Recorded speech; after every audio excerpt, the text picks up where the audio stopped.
猫のお散歩。今回は京都の諸葉神社。この神社、京都市山科区篠宮にあり、篠宮という地名はそもそもこの神社のことっぽい。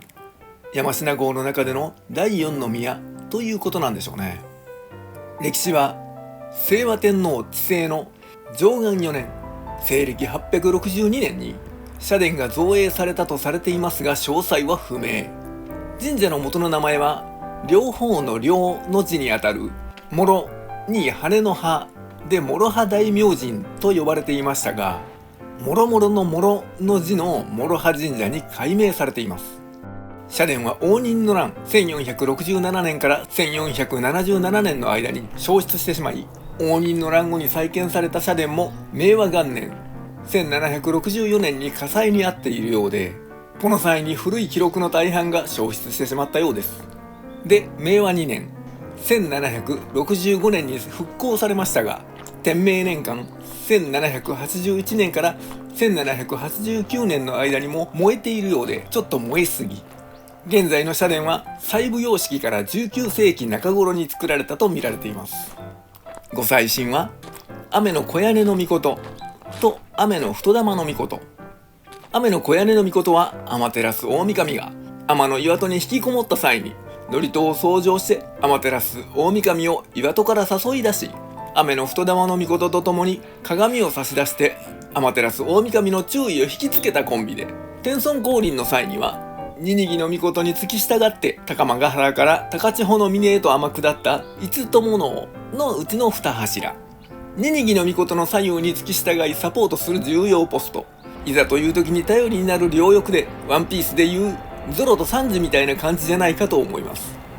そんな感じで元は両方の両の字で諸葉大明神だったはず。その後、永正年間1504年から1521年、五柏原天皇の時に王神天皇、イザナギの命、スサノオの命、若宮八幡が合祀され六柱をお祭りされたということで、そんなわけでご祭神が増えて両翼の諸葉から諸々の諸の字になったということですかね。でもなんか違和感ありますよね。なぜ若宮八幡さんだけ神様の名前じゃなく神社の名前みたいになっているんでしょう。そもそも王神天皇が八幡神の筆頭ですし、被ってる気がしなくもない。ですが諸葉神社から歩いて行ける距離に若宮八幡宮という神社がございまして、そこから誕生されたなら山科郷の中で神社のつながりがあったのかもしれません。これはまた調べてみたいですね。ちなみにこの場所、平安時代、境内は第54代仁明天皇の第四王子実康親王が隠居していた山荘だったようで、高熱により失明し出家した後にお住まいになっていたようです。第四王子ゆえに篠宮の地名の由来とする説もあります。で、実康親王は琵琶の名手で、境内にある琵琶石は親王が座って琵琶を弾いた石とされています。この石、伊勢物語78段にて藤原時貫が山科の前時の親王に献上したというお話になっており、山荘は川を通して滝を作るなど趣深く作られていたので、きっとお喜びになるだろうと紀の国の千里の浜にあった石を送ったということになっています。ですが本当に紀の国の石なのか真偽のほどは不明のようです。ご利益は病気併誘、疫病退散、出世開運、必勝祈願など。ではお参りしましょ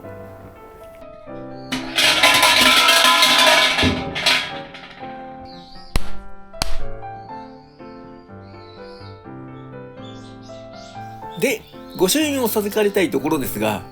こちらの神社、普段は御朱印はやっておられません。今回はお正月に御朱印を授かりました。てってれーということで今回はこれまで。次回もまた見てくださいね。